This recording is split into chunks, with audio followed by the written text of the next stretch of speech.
আপনারা প্রত্যেক দিন যমুনাতে যান, যমুনার থেকে বের হওয়ার পরে আপনারা আপনাদের মতো বলেন, আর প্রেস সচিবের মতো প্রেস ব্রিফিং করে। এটার মধ্যে কোনো দোষ নাই।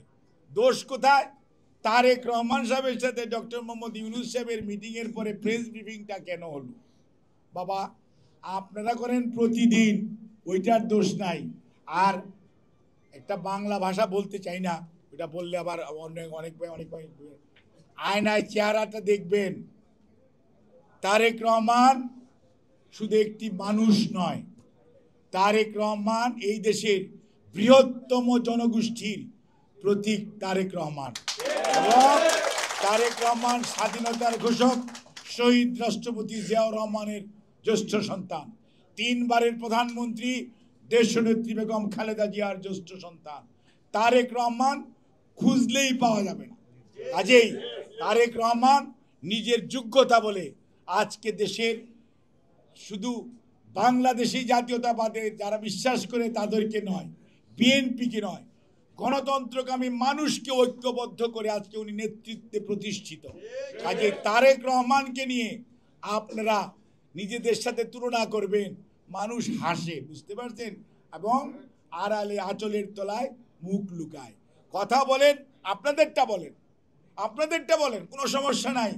তারেক রহমানের সাথে ডক্টর মোহাম্মদ ইউনূস কথা বলবেন কি বলবেন না, আপনারা বিব্রত, জাতি বিব্রত। আরে ভাই, জাতির হোলসেলারে কি আপনারা নিয়েছেন?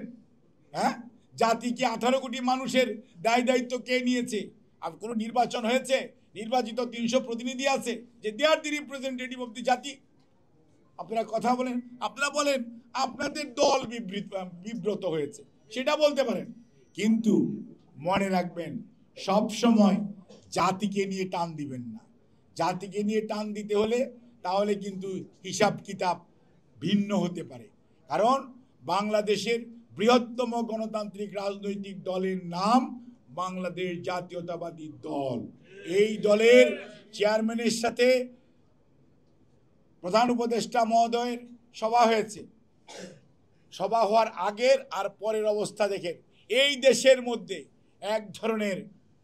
অনেক ধরনের বিশৃঙ্খলা কমে গেছে, শান্তি শৃঙ্খলা মানুষের মধ্যে আশা জেগেছে যে একটা নির্বাচন হওয়ার সম্ভাবনা আছে, যেটি অনেকভাবে প্রলম্বিত করতে চায়।